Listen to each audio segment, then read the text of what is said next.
السلام عليكم ورحمة الله وبركاته. ازيكم يا حبايب قلبي، عاملين ايه؟ النهاردة معانا وصفة جديدة، هي كفتة الفراخ. ومكوناتها بسيطة قوي وهتكفي معاكي كمية كبيرة. دلوقتي معانا نص كيلو فراخ، بصلاية صغيرة متقطعة، ومعانا شوية خضرة اهي.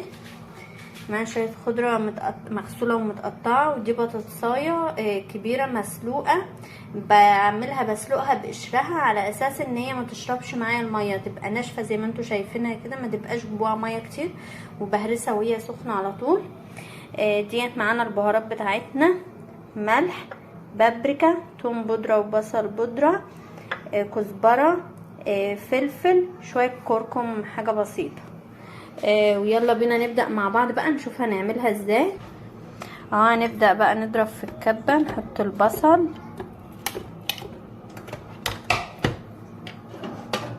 هنضربه الاول شوية وبعد كده نحط عليه الفراخ. ضربنا البصل ضربة كده خفيفة، هننزل بقى بالفراخ. شوفي نص كيلو هتأكلي كل أسرتك، وهتبقى معاكي كمية حلوة، يعني ممكن كمان تعيني منها في الفريزر. نبدأ نضربها تاني اهوت. انا ضربت شويه اهوت، وهكمل بقى بقيه الفراخ معايا، واحط البهارات بتاعتي اهو. هنزل بالبهارات اهو. هبدا انزل بقى كمان معانا بالخضره،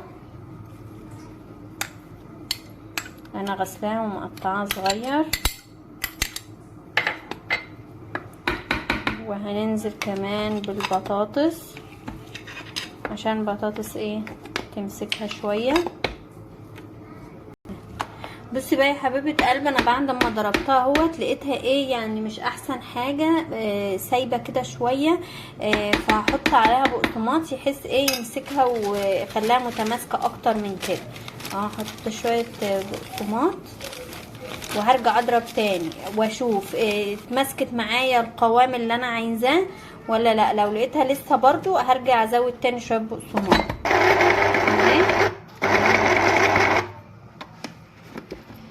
كده البقسماط اللي انا حطيته معايا هشوف اهوت، لا كده اهي بقت متماسكه وكويسه.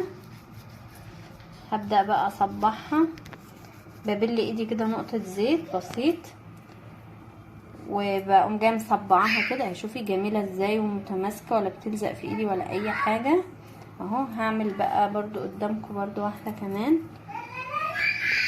عشان تشوفوني وانا بعملها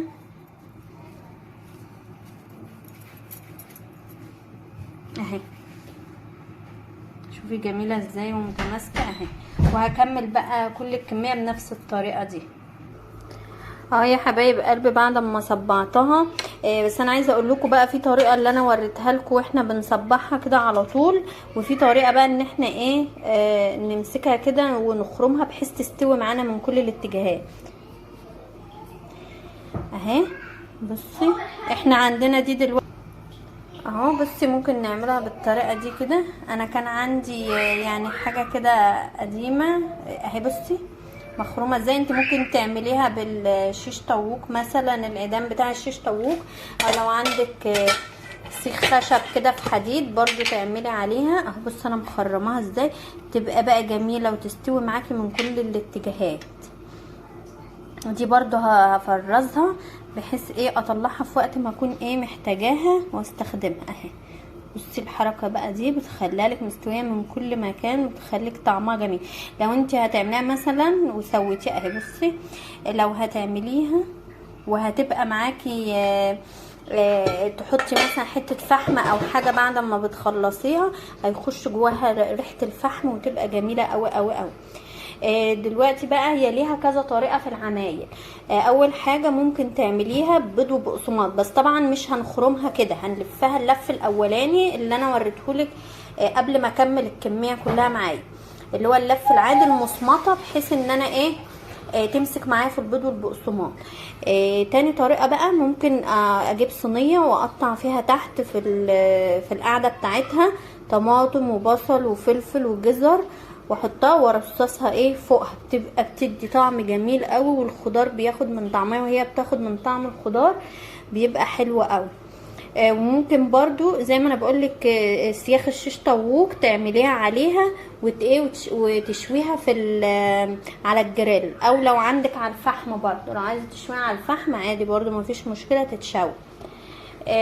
بس هي ممكن تبقى، وممكن بقى كمان طريقه برضو تبقى معاكي دي اللي سريعه، ولو انت جايه من بره ومستعجله على اكلك وعايزه تعمليها على طول، ان انت في شويه زيت في طاسه وتقومي جايه محمره، تطلع معاكي جميله جنب شويه مكرونه رز بسمتي، بتبقى تحفه. انا جهزتها كده بقى، وهاخدها افرزها واحطها في الفريزر واطلعها وقت ما اكون محتاجاها. بتطلع معايا بتبقى ناشفه، بسيبها شويه تستهدى، وبعد كده بشوف انا هعملها باي طريقه من الطرق اللي انا قلت لكم عليها.